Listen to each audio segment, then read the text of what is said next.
Hello दोस्तों, SPB study point पे आप सबका स्वागत है। दोस्तों आज हम संविधान का एक चैप्टर हम शुरू किए थे, मौलिक अधिकार, जो दो पार्ट में दो वीडियो हम लोड कर दिए हैं।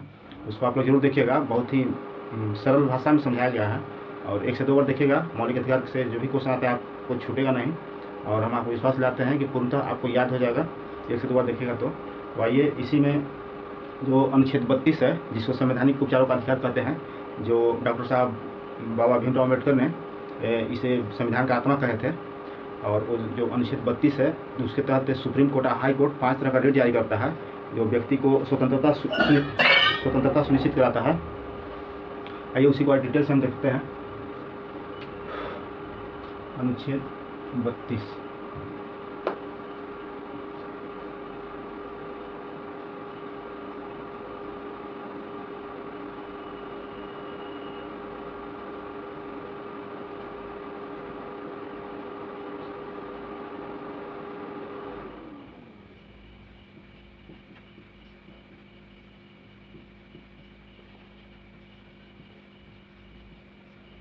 अनुच्छेद 32 के तहत सुप्रीम कोर्ट और अनुच्छेद 226 के तहत हाई कोर्ट रिट जारी करता है 5 तरह का। जिसमें पहला है आपका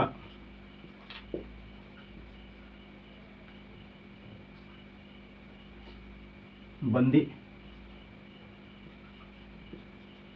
प्रत्यक्षीकरण,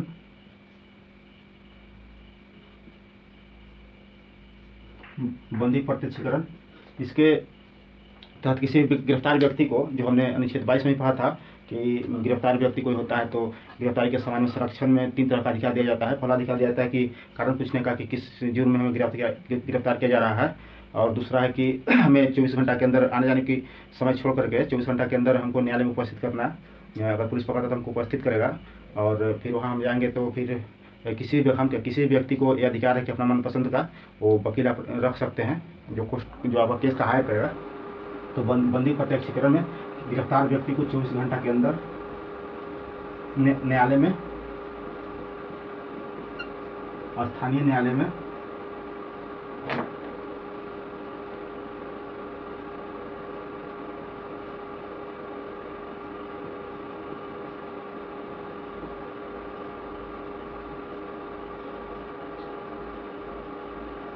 उपस्थित करना होता है।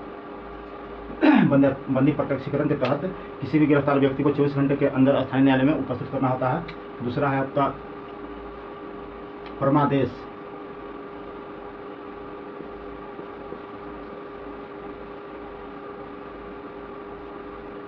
परम आदेश, इसके तहत फिर से एक शब्द निकलते हैं, आदेश। यह सिर्फ सरकारी अधिकारी या कर्मचारी जो भी होते हैं उन पे लागू होता है। अगर वो अपने कर्तव्य को ठीक ढंग से या जो नैतिक रूप से जिम्मेदारी दी जाती है लोग के, वो हिसाब से अगर सरकारी कर्मचारी या सरकारी अधिकारी अगर कार्य नहीं करते हैं तो सुप्रीम कोर्ट अनुच्छेद 32 के तहत हाई कोर्ट 226 के तहत आदेश देता है कि अपने कर्तव्यों को सही ढंग से निर्वहन करें। तो सरकारी अधिकारी को दिया जाता है।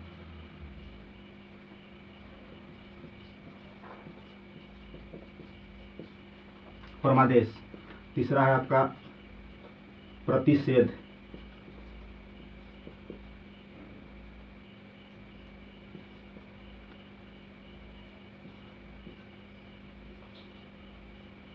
प्रतिषेध, इसमें होता है ऊपरी न्यायालय नीचे न्यायालय को आदेश देता है कि ऐसा कार्य जो आपको अधिकार क्षेत्र में नहीं है, उसको आपको करने का अधिकार नहीं है, उस पर रोक लगा देता है। मान लीजिए अगर सुप्रीम कोर्ट है तो हाई कोर्ट के आदेश देगा, और हाई कोर्ट है तो डिस्ट्रिक्ट कोर्ट के आदेश देगा। यही इसमें इसी का विवरण है। प्रतिषेध मतलब नहीं लग रहा है कि रोकने का, प्रतिषेध नहीं लग रहा है कहीं रुकने का ऐसे संबोधन हो रहा है। तो ऊपरी न्यायालय नीचे न्यायालय को आदेश देता है कि आपका अधिकार क्षेत्र में नहीं है, वो जो अधिकार क्षेत्र से बाहर है वो काम को आप मत करिए, उस पर रोक लगा देता है। क्षेत्र से बाहरी कार्य पर रोक।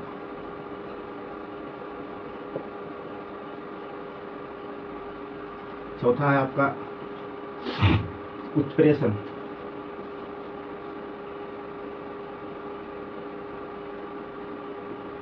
उत्प्रेषण में बोला गया है, प्रतिषेध उत्प्रेषण दोनों कोर्ट से जुड़ा है, न्यायालय से ही जुड़ा है, इसलिए दोनों को एक साथ लिखे हैं। तो प्रतिषेध आप देखें कि सुप्रीम कोर्ट, हाई कोर्ट और हाई कोर्ट डिस्ट्रिक्ट कोर्ट का आदेश देगा कि जो कार्य है वो आपके अधिकार क्षेत्र से बाहर, इसको मत कीजिए।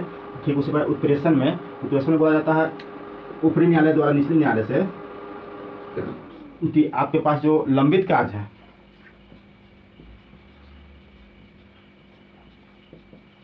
लंबित कार्य जो सुप्रीम कोर्ट बोलता है हाई कोर्ट को कि जो आपके पास लंबित कार्य है वो सुप्रीम कोर्ट में भेज दीजिए। जो भी लंबित कार्य है तो ये दोनों एक जैसा है, थोड़ा सा इसको समझ लीजिएगा ध्यान से। प्रतिषेध सुप्रीम कोर्ट, हाई कोर्ट को या ऊपरी न्यायालय, निचले न्यायालय को आदेश देता है कि जो आपको अधिकार क्षेत्र में कार्य नहीं है वो अधिकार, उस कार्य को आप मत कीजिए, कार्य पर रोक लगा देता है। और उत्प्रेषण में हम आते हैं तो ऊपरी न्यायालय निचले न्यायालय को आदेश देता है कि जो आपके पास लंबित कार्य है, जो बहुत दिन से आपके पास पड़ा हुआ है, जो नहीं कार्य हो रहा है, वो मेरे पास यथाशीघ्र भेज दीजिए। तो उत्प्रेषण में हुआ सुप्रीम कोर्ट हाई कोर्ट से आदेश देगा या हाई कोर्ट डिस्ट्रिक्ट कोर्ट को आदेश देगा कि आप मेरे पास भेज दीजिए। अब एक लास्ट में बच गया आपका अधिकार पीछा।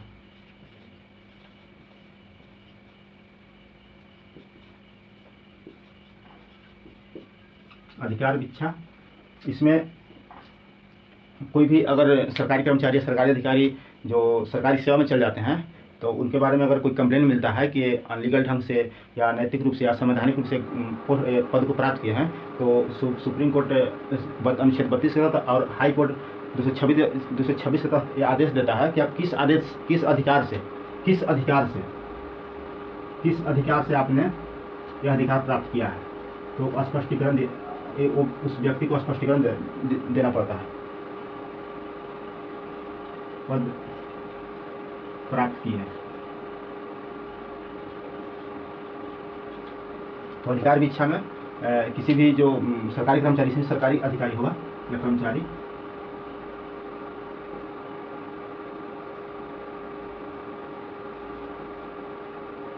सरकारी अधिकारी पे देखिए बंदी परमादेश और अधिकार भी दोनों सरकारी अधिकारी पर लागू होता है। और उत्प्रेषण प्रतिषेध उत्प्रेषण हाई कोर्ट से संबंधित है, सुप्रीम कोर्ट न्यायालय से संबंधित है। तो यहाँ पर फिर देख लेते हैं संविधान मौलिक अधिकार के तहत अनुच्छेद 32 आता है, उसमें अनुच्छेद 32 को संवैधानिक उपचारों का अधिकार कहा गया है, जिसको डॉक्टर बी.आर. अम्बेडकर ने बोले थे कि संविधान का आत्मा है। और अनुच्छेद 32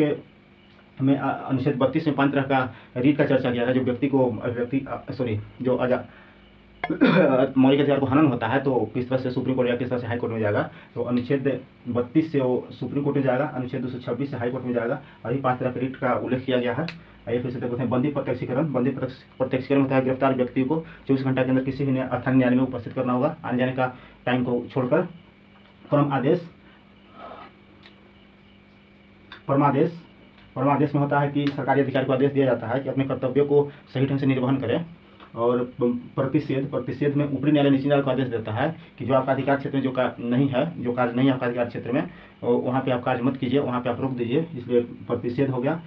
उत्प्रेषण में ऊपरी न्यायालय निचले न्यायालय से बोलता है कि जो आपके पास लंबित कार्य है, जैसे सुप्रीम कोर्ट हाई कोर्ट से बोलेगा कि आपके पास जो लंबित कार्य है बहुत दिनों से, उसको मेरे पास भेज दीजिए। अधिकार भी इच्छा, ये सरकारी अधिकारी पर ही लागू होगा।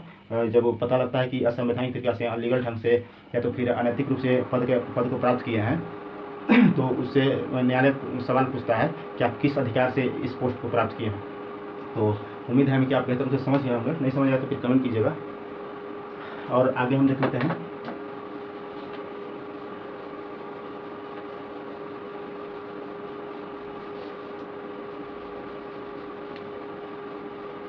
इससे पहले तो हमने आपको अनुच्छेद 31 हम बताए दिए हैं। अनुच्छेद जो 31 था, अनुच्छेद 31 में वही संपत्ति का अधिकार था। संपत्ति का अधिकार था जो 44वां संविधान संशोधन 1978 द्वारा हटाकर इसे 300 के क में रख दिया गया है। अभी संपत्ति का अधिकार यहाँ आ गया है। तो 32 से पहले 31 में बता दिए थे। और आगे देख लेते हैं 33, 34, 35 जो संसद का अधिकार है। 33,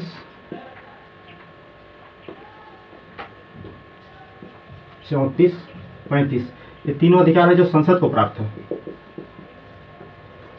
है। अनुच्छेद 33 में संसद द्वारा संसद को कुछ अधिकार है, जिस जो मान लीजिए जो इंडियन आर्मी है, पैरामिलिट्री है, सशस्त्र बल जो भी हैं, उनको कुछ अधिकारों पे पाबंदी संसद द्वारा लगाया जाता है। जैसे हम लोग की तरह आम नागरिक की तरह उनको अधिकार नहीं मिल पाता है। जब आप सेना में भर्ती होइएगा या पैरामिलिट्री में जाइएगा या फोर्स में जाइएगा तो आपको अधिकार आम पब्लिक की तरह नहीं होगा, क्योंकि कुछ संसद द्वारा अधिकार को सीमित कर दिया जाता है। तो सेना, सशस्त्र बल आदि को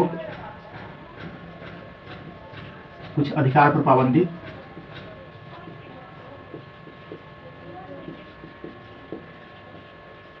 संसद द्वारा लगाया जाता है। संसद द्वारा अनुच्छेद 33 के तहत सेना, सशस्त्र बल आदि कुछ अधिकार होते हैं, इस पर पाबंदी लगाया जाता है। ये 34 देखते हैं। 34 में आप सुने हुए कहीं कहीं कि मार्शल लॉ लगा हुआ है, सेना का शासन लगा हुआ है। म्यांमार में हमेशा मार्शल लॉ लगते रहता है, सेना का शासन। तो भारत में भी कहीं अगर लगता है तो अनुच्छेद 34 के तहत संसद द्वारा लगाया जाता है। संसद द्वारा मार्शल लॉ या सेना का शासन अनुच्छेद 34 के तहत लगाया जाता है। जिस क्षेत्र में लगाया जाता है वहाँ के जो नागरिक होते हैं उसके अधिकारों को कुछ हद तक सीमित किया जाता है, या वहाँ अधिकार को पाबंदी रोक लग जाता है उसके अधिकार पे। तो मार्शल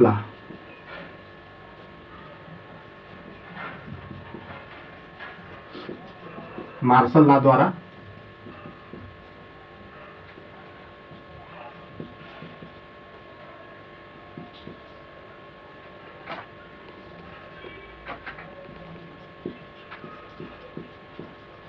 मूल अधिकार पर रोक, उस एरिया में जो लोग रहते हैं उनके मूल अधिकार पर पाबंदी लगाया जाता है। अनुच्छेद 35 में जितने भी आप लोग मौलिक अधिकार पूरा पढ़ें, जो मूल अधिकार पढ़ें, उस पर कुछ भी अगर कानून बनाना होगा तो संसद का अधिकार है कानून बनाने का। यानी कि मौलिक अधिकार संबंधित जो भी कानून होगा वो संसद को एक अधिकार को कानून को ही बनाएगा। तो संसद द्वारा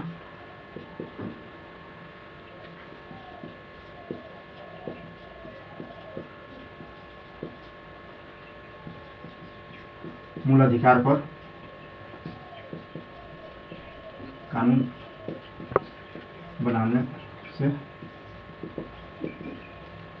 संबंधित है अनुच्छेद 35। तो इस तरह से हमने देखे अनुच्छेद 33, 34, 35। अनुच्छेद 33 में जहाँ हम देखें कि संसद द्वारा पैरामिलिट्री, इंडियन आर्मी पे जो भी होता है कुछ अधिकार पे शासन कुछ अधिकार पे पाबंदी लगा दिया जाता है संसद द्वारा। अनुच्छेद 34 में देखिए कि यहाँ मार्शल लॉ, सेना का शासन लगता है, वहाँ संसद द्वारा वहाँ के आम पब्लिकों पे के जो अधिकार होते हैं उस पर पाबंदी लगाया जाता है। और अनुच्छेद 35 में हम लोग देखें कि संसद द्वारा मूल अधिकार के संबंध में जो कानून बनाना होता है वो अधिकार संसद को प्राप्त है। और आगे आइए कुछ इससे संबंधित और हम कुछ क्वेश्चन देख लेते हैं जो एग्जाम में पूछा जाता है और वो बुक में आपको नहीं देखने को मिलेगा। तो देखने को मिलेगा एनसीईआरटी में, आप देख लीजिएगा, एनसीईआरटी में दिया है। एक आपका हमेशा क्वेश्चन आता है कि आपातकाल के समय जो 352 अनुच्छेद के तहत लगता है आपातकाल, उस समय कौन सा अधिकार को निलंबित नहीं किया जाता है।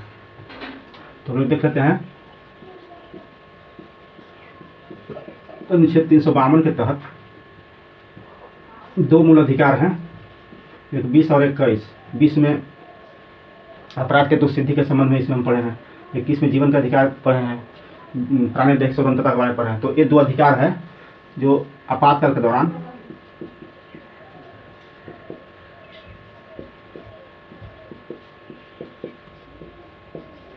निलंबित नहीं किया जाता है, किया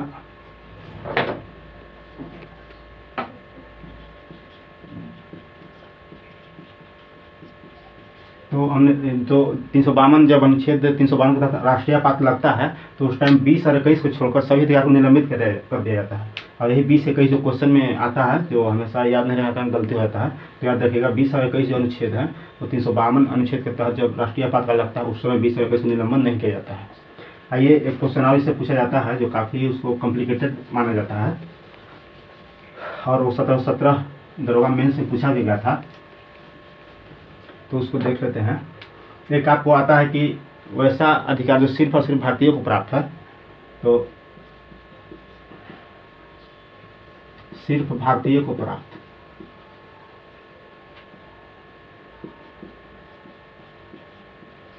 तो कौन कौन सा अनुच्छेद है जो सिर्फ भारतीय नागरिक को प्राप्त है। तो आप याद रखिएगा 15,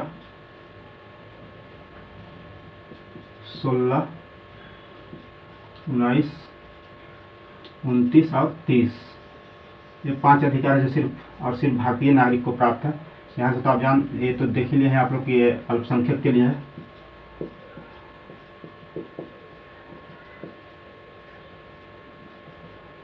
अल्पसंख्यक समुदाय के लिए है, तो ये ऐसे भी विदेशियों को नहीं प्राप्त होगा, चूँकि भारतीय जो अल्पसंख्यक समुदाय के जो नागरिक हैं उनको प्राप्त है 29 और 30, और 15, 16, 19 ये 5 अधिकार हैं जो सिर्फ और सिर्फ भारतीयों को प्राप्त है। सिर्फ